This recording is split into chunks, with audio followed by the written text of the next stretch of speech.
Votre attention s'il vous plaît. Bonjour mesdames, messieurs. Nous allons démarrer notre cérémonie par l'installation du conseil restreint de l'université Cheikh Anta Diop de Dakar, à la tête duquel se trouve le professeur Saliou Ndiaye, recteur et président de l'Assemblée de l'université. Le conseil restreint s'il vous plaît.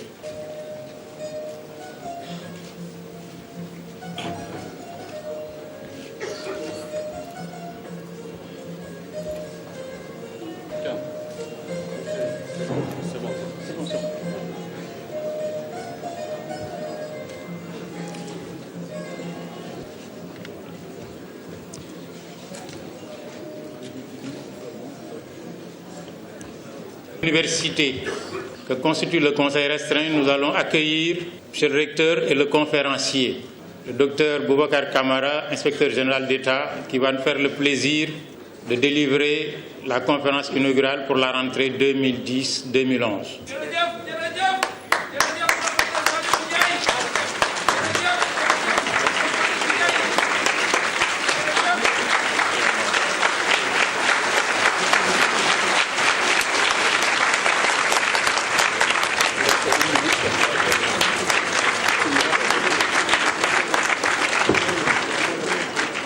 Nous allons recevoir ensuite, en cortège et en toge, les professeurs de l'université Cheikh Anta Diop de Dakar, une partie du corps représentant les enseignants-chercheurs.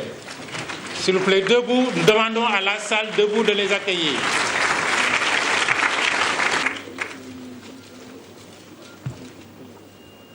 Messieurs les députés, messieurs les recteurs, messieurs les membres du conseil restreint de l'université Cheikh Anta Diop de Dakar, messieurs les inspecteurs généraux de l'État, messieurs les membres du corps de la douane, monsieur le conférencier, chers étudiants, c'est la faculté des sciences juridiques et politiques de notre université qui reçoit un de ses membres aujourd'hui. Elle veut profiter, avant le démarrage de notre cérémonie, de l'occasion qui lui est offerte pour magnifier le mérite. Notre collègue Mayeta Ndiaye Mbaye, dernier agrégé de droit privé du dernier concours d'agrégation de cette année, va revêtir aujourd'hui la toge qui lui confère le titre de professeur. Monsieur Ndiaye, s'il vous plaît. Monsieur Mayeta Ndiaye Mbaye, le jury du concours d'agrégation de droit privé, a décidé de vous décerner le titre d'agrégé des facultés de droit.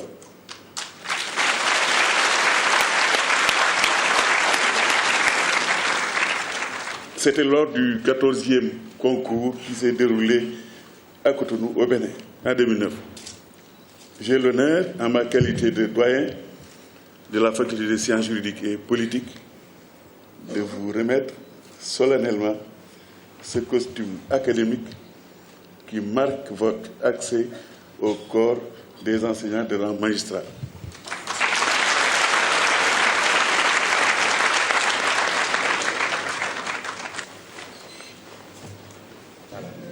Je dois prendre une photo à côté.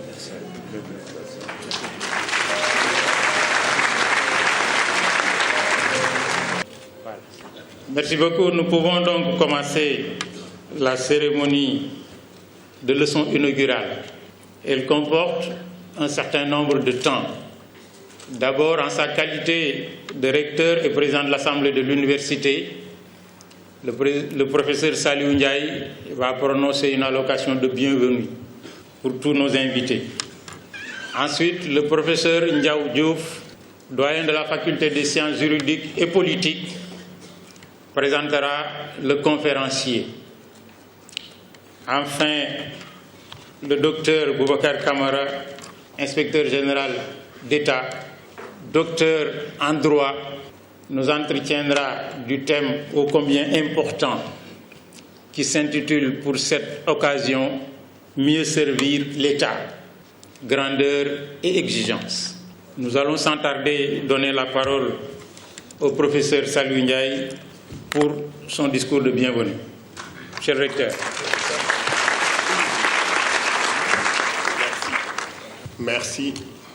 Mesdames, Messieurs les membres du gouvernement de la République, Mesdames, Messieurs les membres des corps constitués, Monsieur le maire de la ville, Monsieur le médiateur de la République, Monsieur le directeur de cabinet représentant Monsieur le ministre de l'Enseignement supérieur, Excellences, Mesdames et Messieurs les membres du corps diplomatique, Monsieur le recteur Abdou Salam Sall, Messieurs les recteurs, Mesdames, Messieurs les doyens de facultés, directrices et directeurs d'écoles et d'instituts, chers collègues, membres du personnel enseignant et de recherche, Monsieur le directeur du Centre des œuvres universitaires de Dakar, Monsieur le secrétaire général de l'université, Mesdames, Messieurs les directeurs centraux de l'administration de l'université,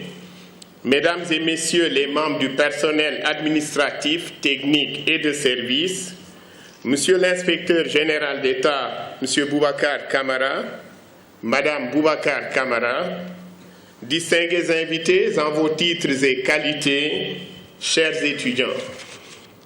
Je tiens tout d'abord à saluer toutes les personnalités qui se trouvent aujourd'hui réunies dans cet amphithéâtre et à leur souhaiter de tout cœur la bienvenue. Je voudrais, au nom de toute la communauté universitaire Cheikh Anta Diop de Dakar, vous dire combien je suis heureux de vous accueillir et très honoré de la présence de tant d'éminents intellectuels.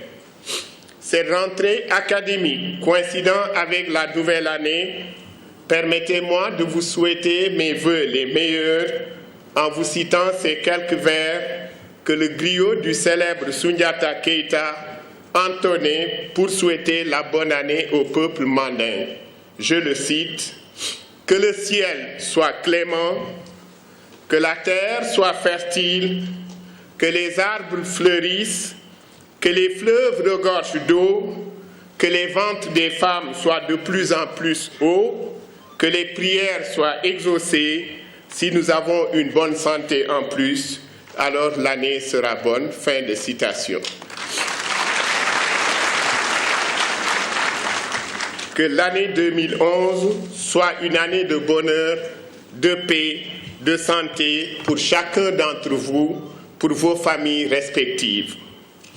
Il me plaît enfin de vous transmettre les chaleureuses salutations de Monsieur le ministre de l'Enseignement supérieur, qui aurait bien aimé participer personnellement à cette rencontre, n'eussent été des engagements antérieurs qui l'ont retenu hors du Sénégal.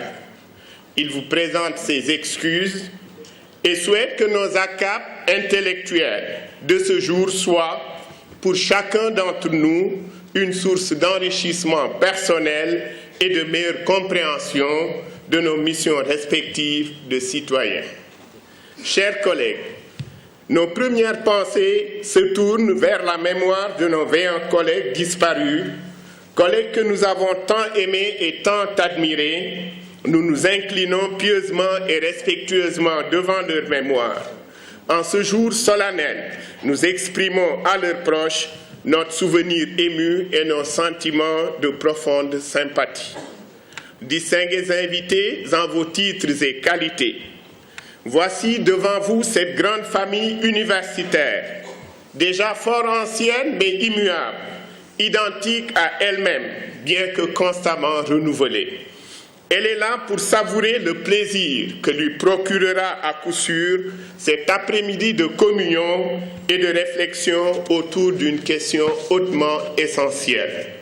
En tant que recteur et membre de la communauté universitaire, je sais ce que représente cette cérémonie pour la cohésion du monde universitaire, la pérennité de ses missions et la réactualisation de ses valeurs. C'est en effet dans ces cérémonies officielles, avec toge et robe d'apparat, et à travers un ordonnancement solennel et protocolaire très strict, que l'université se met en scène en tant qu'institution majeure dans l'armature de l'État et assume pleinement le prestige qui lui est accordé par les pouvoirs publics. Dans cette communauté qui regorge d'esprits libres, forts, brillants, autonomes et parfois rebelles, et sans cesse traversés de débats contradictoires et la pluralité des opinions, ces cérémonies constituent un moment de trêve, de consensus et d'extrême convivialité académique pendant lequel se taisent les querelles et les discours partisans pour faire place aux discours magnifiant le talent des maîtres et le mérite de notre invité. Cette cérémonie, mesdames, messieurs, est aussi symbolique de l'ouverture de l'université à la société, où elle a son ancrage et à qui elle fournit les ressources humaines nécessaires à son épanouissement et à son développement.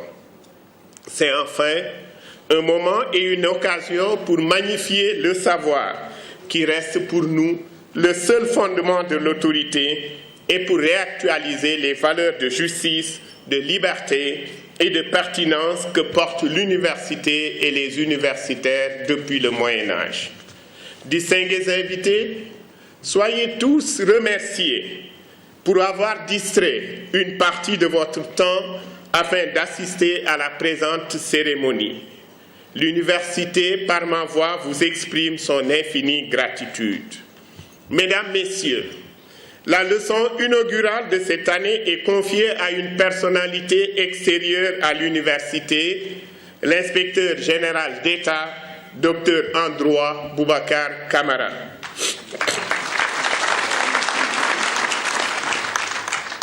Elle est, après le président Kéba Mbaye, le gouverneur général de la Banque centrale, Philippe-Henri Dakouré-Tablé, la troisième personnalité à être revêtue d'une toge le temps d'une leçon.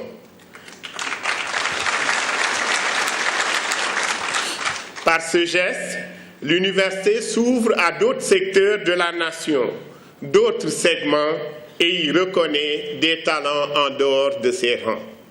Mesdames, Messieurs, le sujet de cette année porte sur le thème « Mieux servir l'État, grandeur et exigence ».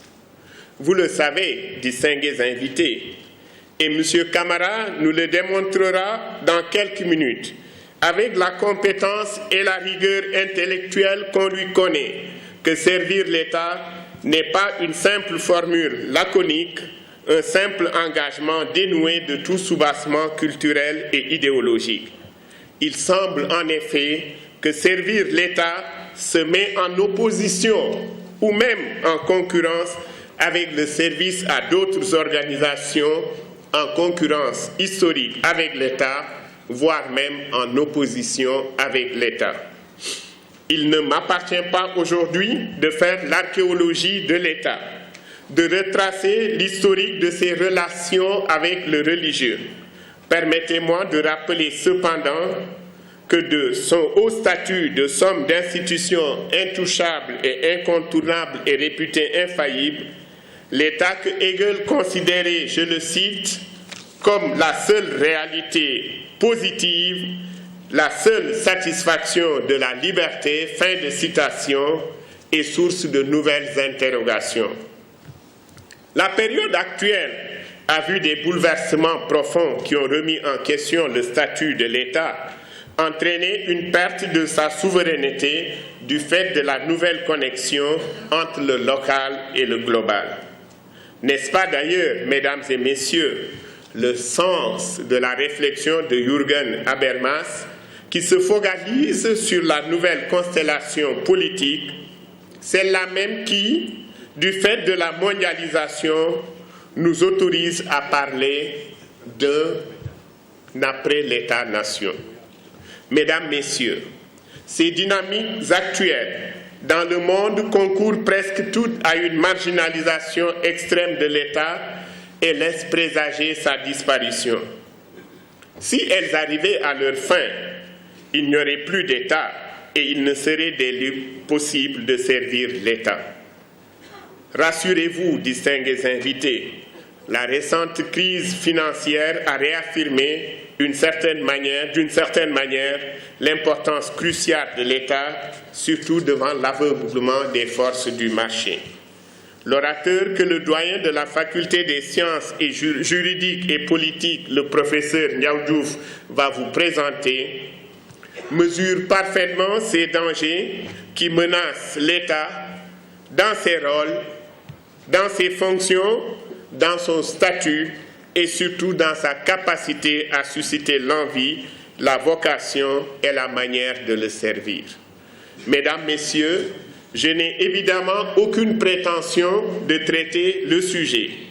L'une des qualités de l'universitaire étant de se mettre à l'écoute de spécialistes, je vous convie toutes et tous, mes chers collègues, mes chers étudiants, chers invités, à prêter une extrême attention aux propos de Monsieur l'inspecteur d'État, le docteur Boubacar Camara, afin de repartir d'ici lourd d'un savoir nouveau et essentiel. Je vous remercie de votre aimable attention.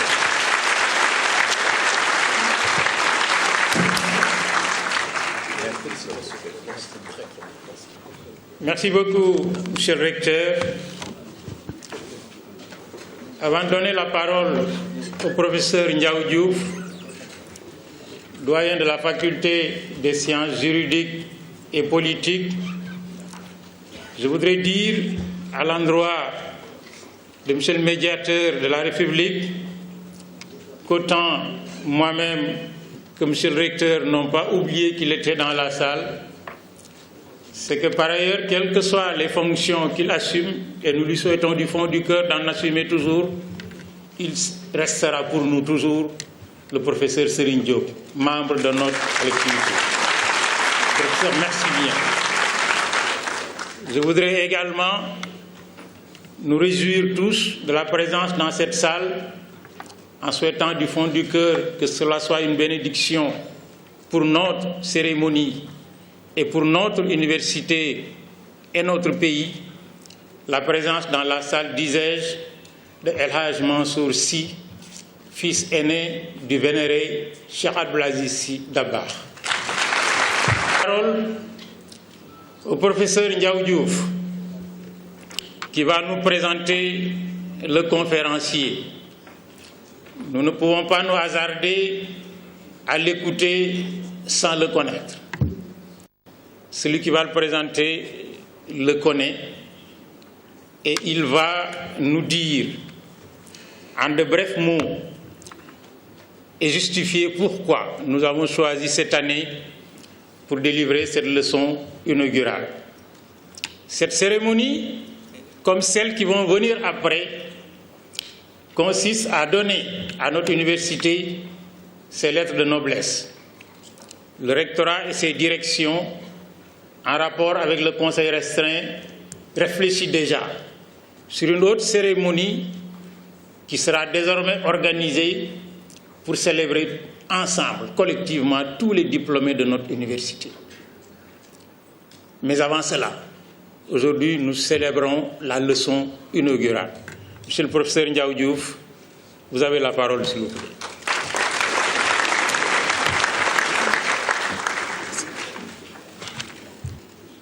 Monsieur le directeur de cabinet du ministre de l'Enseignement supérieur, des universités, des centres universitaires régionaux et de la recherche scientifique, Monsieur le recteur Saliou Ndiaye, président de l'Assemblée de l'Université Cheikh Anta Diop de Dakar, Monsieur le recteur Abdou Salam Sall, Monsieur le recteur de l'Université Gaston Berger de Saint-Louis, Monsieur le médiateur de la République, Monsieur le vice-président du Conseil constitutionnel, Messieurs les doyens, Messieurs les directeurs d'écoles et d'instituts, Monsieur le directeur du Centre des œuvres universitaires de Dakar, Monsieur le secrétaire général de l'Université Cheikh Anta Diop de Dakar, Messieurs les professeurs, Messieurs les directeurs académiques, Messieurs les chefs des services administratifs, Mesdames et Messieurs les membres du personnel administratif technique et de service, chers étudiants, distingués invités.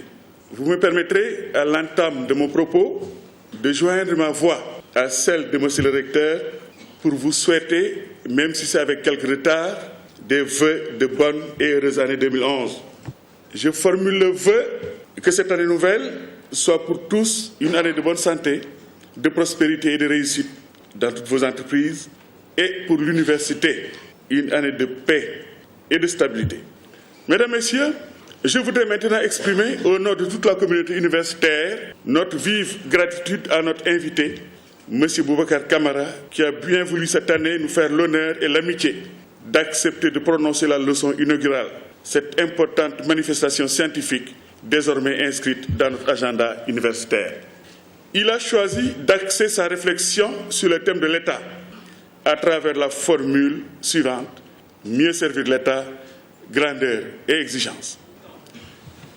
Alliant la rigueur et la vigueur scientifique, tout en gardant à l'esprit la défense des intérêts de la nation, M. Camara est de la race de ceux qui, à coup sûr, se rendent toujours disponibles pour la communauté.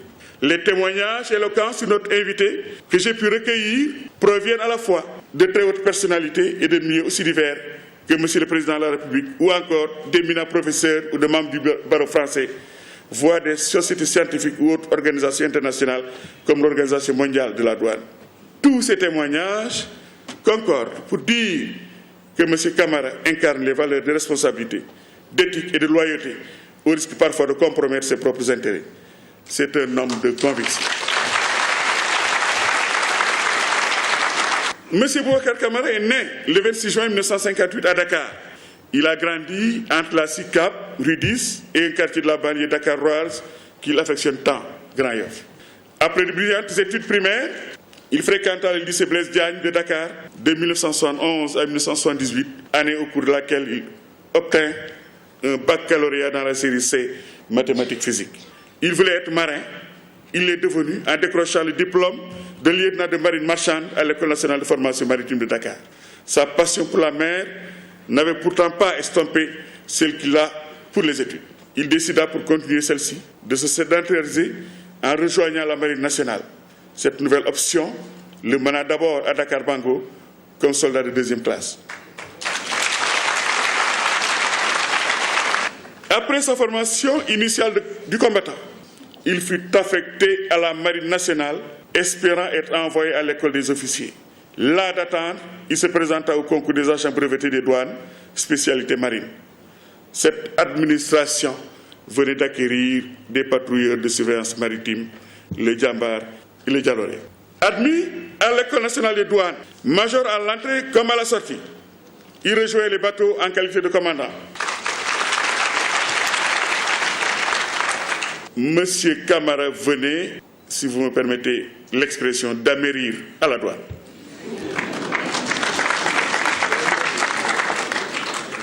Un an plus tard, il fut le seul à être admis au concours direct des contrôleurs des douanes sur plus de 500 candidats. Au cours de sa formation, il s'inscrivit en première année de droit à l'université Cheikh Anta Diop de Dakar. Après sa formation, il fut nommé chef de la brigade de haute mer. En 1991,